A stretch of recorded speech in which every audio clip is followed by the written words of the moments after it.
Hi guys, thank you so much for joining in. Video शुरू करने से पहले please subscribe to my channel and turn on all notifications. इस video में हम कुछ इंपॉर्टेंट क्वेश्चंस देखेंगे for arbitration and conciliation act. So the first question is salient features of Arbitration and Conciliation Act 1996. First point is the act is response to need for change. With the rapid growth of trade and commerce and rising international transactions in the Indian economy, a need was felt for suitable mechanism in line for resolving related disputes quickly and amicably. क्योंकि international transactions which are related to Indian economy, growth हो रही थी Indian economy की, trade and commerce की। इस growth के चलते जो डिस्प्यूट्स अराइज होते हैं, जो डिस्प्यूट्स आते हैं इस ट्रेड में, वो डिस्प्यूट्स को जल्द से जल्द सॉल्व करने के लिए एक मैकेनिज्म चाहिए था। इसलिए ये जो एक्ट है, this is a response to need for change. The second point is the act has been enacted taking into account the UNCITRAL model law and UNCITRAL conciliation rules. Hence, the act is in line with international practices.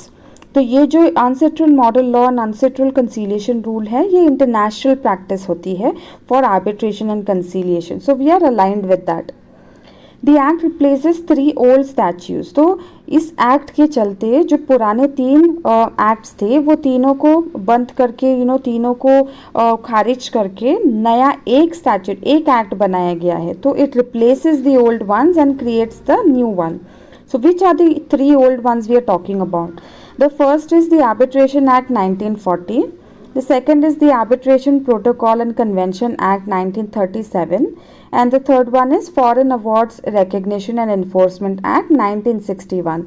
इसके अलावा this act also introduces conciliation. The fourth point is the act makes changes to arbitration law and introduces conciliation. जैसे मैंने कहा, it makes the arbitration process smooth by minimizing court intervention, conferring more powers to arbitral tribunal. तो इसने, इस act ने tribunal का, arbitral tribunal को ज़्यादा पावर्स दिए, जिसकी वजह से कोर्ट इंटरवेंशन बहुत कम हो गए. और ये पावर्स ज़्यादा मिलने की वजह से और कोर्ट इंटरवेंशन कम होने की वजह से सारा आर्बिट्रेशन प्रोसेस स्मूथ हो गया. Let's go to the second question. Difference between arbitration and conciliation. तो arbitration and conciliation में main important difference क्या है? So the first is the meaning, the actual meaning of arbitration and conciliation. Let's see the meaning of arbitration. Arbitration is like a court procedure because the parties submit evidence similar to a trial where the third party hear the entire situation and gives his decision which is binding upon the parties. तो इसमें important चीज़ देखिए क्या है कि पहले ये तो कोई भी और आम तरीके के कोर्ट प्रोसीजर जैसे होता है, एक ट्रायल में पार्टीज एविडेंस सबमिट करती है, एक थर्ड पार्टी उसे जज करती है, वो अपना डिसीजन सुनाती है और ये जो डिसीजन है ये बाइंडिंग है upon the 2 parties. Now let's see what is conciliation. Conciliation का मीनिंग क्या है? Conciliation is an alternative dispute resolution method in which an expert is appointed to resolve a dispute by convincing the parties to agree upon an agreement. तो इसके अंदर ये एक alternative dispute resolution method है. इसमें एक एक्सपर्ट अपॉइंट होता है और वो दोनों पार्टीज को कन्विंस करने ट्राई करता है, कन्विंस करने की कोशिश करता है कि वो दोनों पार्टी किसी एक समझौते पे, एक अग्रीमेंट पे पहुंचे. Now let's see the second pointer of the difference, which is enforceability of decision. Now arbitration का तो मैंने ऊपर ही बता दिया कि it's a binding decision. That decision made by the arbitrator is binding in the same way as a court decision. But conciliation में a conciliator has no right to enforce his decision. वो दोनों parties को सिर्फ समझा सकता है कि एक एग्रीमेंट में पहुंचे. Now, prior agreement. Now, in arbitration, to proceed with the arbitration procedure, prior agreement is required. But conciliation में prior agreement is not required. Now, the outcome. The arbitral award is final and binding upon parties. Conciliation does not always ensure that a mutually agreed result will arise between the parties. The next question is, what does arbitration agreement means, तो इसमें हम इसका definition देखेंगे according to the act and then कुछ essential pointers देखेंगे, essentials of arbitration agreement. Now according to section 7 of arbitration and conciliation act 1996, arbitration agreement means an agreement by the parties to submit to arbitration all or certain disputes which have arisen or which may arise between them in respect to a defined legal relationship, whether contractual or not. इसे parts में पढ़ेंगे. Arbitration agreement का मतलब क्या होता है? It's an agreement by the parties. तो parties के बीच में अग्रीमेंट हुआ है. To submit to arbitration all or certain disputes, तो क्या अग्रीमेंट हुआ है? To submit to arbitration, arbitration में सबमिट करने जो भी डिस्प्यूट्स हैं, भले एक या सारे डिस्प्यूट्स जो भी, विच हैव अराइजन और विच मे अराइज, तो जो हो चुके हैं, जो डिस्प्यूट्स ऑलरेडी है या हो सकते हैं उनके बीच में, in respect of a defined legal relationship, जो कि उन दोनों के बीच में कोई एक पर्टिकुलर रिलेशनशिप होगा, लीगल रिलेशनशिप होगा, इसके बीच में जो डिस्प्यूट्स आ सकते हैं या जो है, और ये जो लीगल रिलेशनशिप है ज़रूरी नहीं ये कॉन्ट्रैक्चुअल हो. Now what are the essentials of arbitration agreement? First is form of arbitration. It can either be an arbitration clause in a contract itself or a separate agreement can be made for it. Arbitration agreement must be in writing. An agreement is considered to be in writing if both parties have signed the document, letters, telegrams and other forms of communication used to agree, if there is an exchange of defendant and claimant's statement. तो arbitration का first essential क्या है कि the form of the arbitration, या तो वो contract के अंदर कोई क्लॉज हो सकता है या तो एक सेपरेट एग्रीमेंट बनाया गया है all together for the arbitration. But ये आर्बिट्रेशन एग्रीमेंट जो है ये रिटन होना चाहिए, दोनों पार्टीज ने साइन किया होना चाहिए. किसी भी तरीके का communication such as letter, telegrams ये हो सकता है. ऑल्सो इसके अलावा अगर कोई एक्सचेंज हुआ है of statements between the defendants and Clements, ये भी एक आर्बिट्रेशन एग्रीमेंट हो सकता है. So let's see the third essential. Third essential, it should be a valid contract. The agreement must fulfill all essentials of a valid contract under section 10 of Indian Contract Act. तो भले ही वो clause हो with in a contract, तो अगर clause है within a contract तो already contract should be according to the Indian contract act, या फिर एक सेपरेट एग्रीमेंट बनाया गया है, then it should fulfil all essentials of a valid contract under this act, under Indian contract act. The fourth essential is separate agreement. Must be in a form of separate agreement or clause in the contract, जैसे कि मैंने कहा. Next is intention. There must be an intention of the parties to refer a dispute to arbitration. And the last is dispute. It must refer to a dispute present or future between the parties to the arbitration. Now let's look at the next question. What is a settlement agreement? According to section 73 of Arbitration and Conciliation Act 1996, when it appears to the conciliator that there exist elements of a settlement which may be acceptable to the parties, he shall formulate the terms of a possible settlement and submit them to the parties for their observation.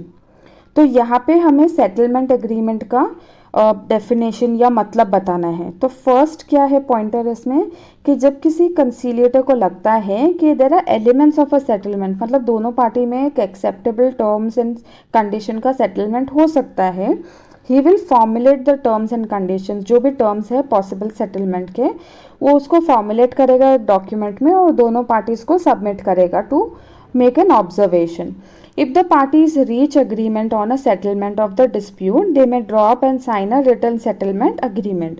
अब ये settlement के pointers जो भी रहेंगे, elements रहेंगे जो उसने submit किया है दोनों parties को, अगर वो दोनों parties agree होती है settlement पे dispute के लिए, तो they will draw up an agreement or settlement agreement and sign it. When the parties sign the settlement agreement, it shall be final and binding to the parties. Settlement agreement has the same effect as arbitral tribunal. तो जब finalise हो जाएगा और दोनों parties ने sign कर दी है after meeting the criterias and everything और सेटलमेंट एग्रीमेंट बन गया है, इसका इफेक्ट इक्वल रहेगा as an arbitral tribunal. Now let's see the fifth question. What is status of award of Lok Adalat? So what is the status of an award granted in a Lok Adalat? Every award of Lok Adalat shall be deemed as a decree of civil court. तो उसका value उतना ही होता है जितना एक civil court की decree का होता है. Every award of Lok Adalat shall be final and binding on all the parties to the disputed parties. तो जो भी अवार्ड मिलेगा फ्रॉम द लोक अदालत, ये सारे पार्टीज को फॉलो करना होगा. No appeal shall lie from the award of Lok Adalat. So ये नॉन अपीलेबल है. It focuses on the compromise between the parties. If compromise is reached, an award is made and it is binding on all the parties of the dispute. Now let's see the next question. Write a short note on New York Convention. Now the New York Convention is also known as the Convention of the Recognition and Enforcement of Foreign Arbitral Awards. इसका दूसरा नाम है new York convention का. Now this creates a uniform international framework which enables various countries to establish strong trade and commerce relations and solve disputes with the help of arbitration. इस convention की help से बहुत सारी countries अपना laws बनाती है to help arbitration to solve and resolve the disputes which arises out of trade and commerce relations. The states who are a party to this convention are required to bind to the foreign awards and enforce them according to the rules and procedures established by the New York Convention. तो जो भी countries यहाँ पे the states मतलब जो भी countries इस convention की पार्ट है, who is a party of this convention, are required. तो उन्हें ये फॉरेन अवार्ड्स को फॉलो करना है, उन्हें ये फॉरेन अवार्ड्स को इन्फोर्स करना है उनकी कंट्रीज में, and they have to follow the rules and procedures which are then established by the New York convention. The procedure is free from any complex procedures and charges. It was adopted mainly to promote healthy business relationship between countries and to promote harmony and coordination among the states. Now next question is when award can be set aside. Section 34 of Arbitration and Conciliation Act इसके बारे में बताता है, setting aside arbitral award के बारे में. It provides that recourse to a court against an arbitral award can be made only by an application for setting aside such awards. Such application is made in accordance with section 34(2) and 34(3). And what are the grounds for setting aside the arbitral award?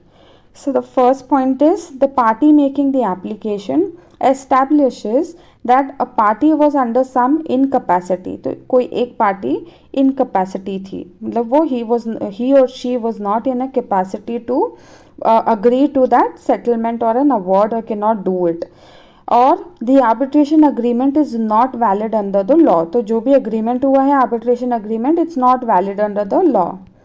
And the third is arbitral award contains decision on matters beyond the scope of the submission to arbitration. तो वो arbitration award जो दिया गया है ऐसे matter पे दिया गया है जो arbitration के अंडर नहीं आता है. Next is no proper notice given for appointment of arbitrator or arbitral proceedings. तो procedures follow नहीं हुए हैं. The composition of arbitral tribunal or the arbitral procedure was not in accordance to the agreement of the party. The second pointer is the court finds that the subject matter of the dispute is not capable of settlement by arbitration.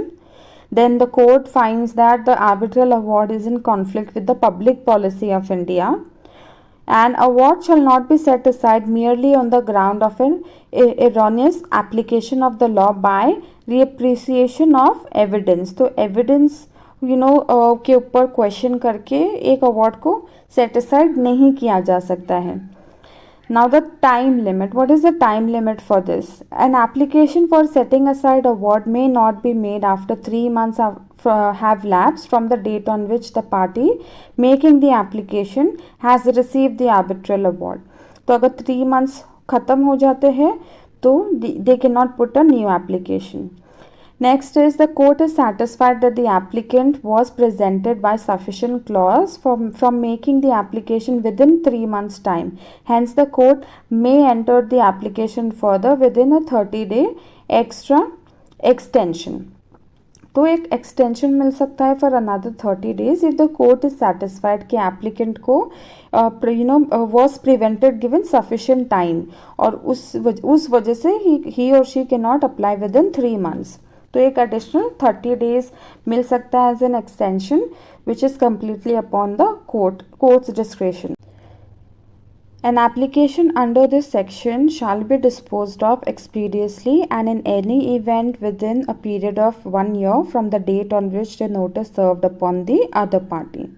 So this brings to the end of this video, guys. I'll make another video continuing the next questions.